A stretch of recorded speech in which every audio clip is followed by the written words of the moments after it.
The problem with chronic procrastination is it works too well to stop doing.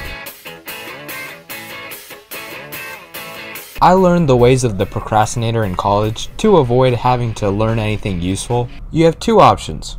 Use your 4 years at university as a unique opportunity to grow from a teenager to a fully actualized adult. Go to all your classes, get straight A's, form lifelong connections, graduate on the dean's list, etc., etc. But that's like a full-time job. I'd rather be a full-time bum. College is also a unique opportunity where you can technically bum around as much as you want, as long as you can finagle your way into passing your exams. This means load managing your brain cells to only power on the night before a test, for a single anxiety-fueled all-nighter cram session. The all-nighter is undeniably an art, but it is an art that is practiced alone in the dark at 2 a.m., so not that many people know about it. So now that my days of academic degeneracy are mostly over, I hope to disseminate my knowledge to the next generation of bums. Maybe you've heard that cramming and sleep deprivation aren't optimal for performance from the so-called experts such as behavioral psychologists and medical doctors. This is why I never take advice from successful people. I'm just built too different from things like biology and logic to apply to a bum like me. Let's say you're consuming your education product the way it was intended. First off, you're spending time to attend all those classes over the weeks to learn the material, but you're not going to perfectly retain the info from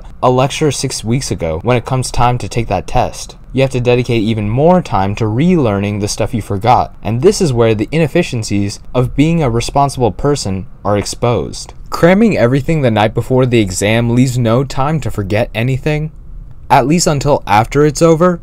Homeostasis for a bum is a state of absolute unproductivity, so the motivation to pull this off has to be summoned from the stakes of the situation. What's at stake for the typical college student is that future white-collar career that was the reason for going to college in the first place. And the prospect of having to do actual work for a living was always scary enough for me to do what was necessary for the all-nighter to work.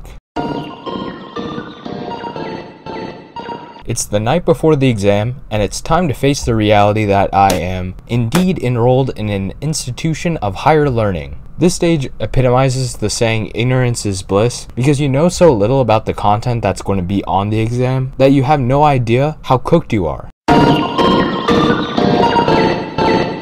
Have you ever been personally victimized by the table of contents before? It's astounding how many dreary nights I've had where I'm cracking open a freshly downloaded PDF of the textbook for the first time, only to have my soul snatched by the sheer volume of chapter headings that I have to cover in the next 12 hours. This moment is the anger stage, because I'm angry at myself that 1, I found myself in this precarious situation again, and 2, I'm definitely not sleeping tonight. Many humans have a design flaw called the circadian rhythm that makes it difficult to ignore our natural requirement to sleep at night, so we need assistance from chemical agents. I'm not cool enough to partake in any of the more illicit substances, so the hardest stuff I touched were caffeine pills and Bang Energy.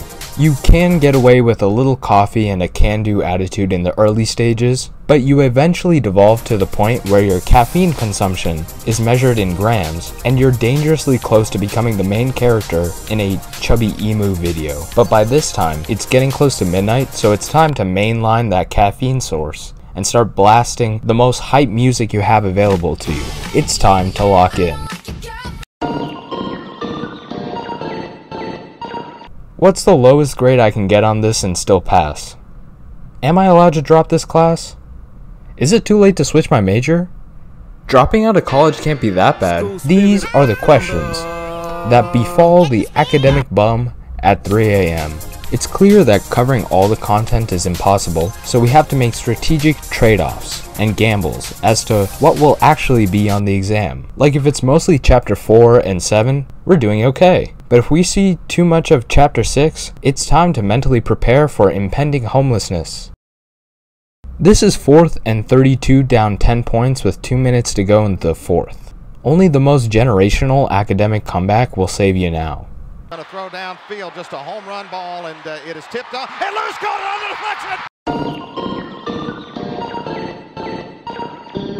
It's 5 a.m. and your brain is so fried at this point that you can only hope to osmosis little bits of information while staring blankly at a recording of the lecture or of a YouTube video from a helpful Indian man. Nothing productive is getting done at this stage, but you can't go to bed for 45 minutes of sleep because you'll seriously run the risk of sleeping through your alarm. Things may be looking bleak, but with enough caffeine and self-hatred, anything is possible. Once exam time arrives, there's little you can do at this point other than making sure you remain conscious. But I do have a couple test taking strategies for you academic degenerates out there. Test taking strategy number 1. Cheat. Just kidding, don't do that, because cheating is always wrong. Test taking strategy number 2. Learn to write in old-timey Declaration of Independence style cursive.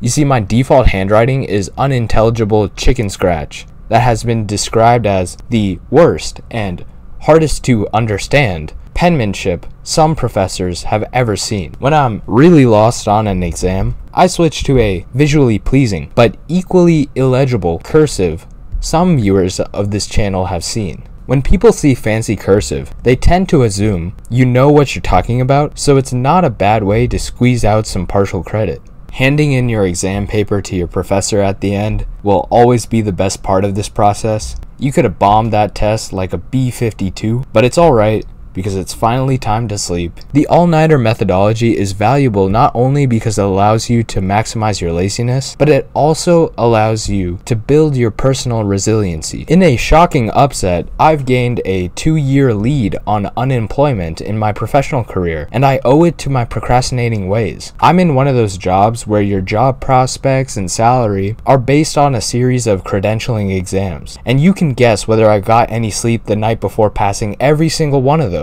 So at the end of the day, procrastination does pay.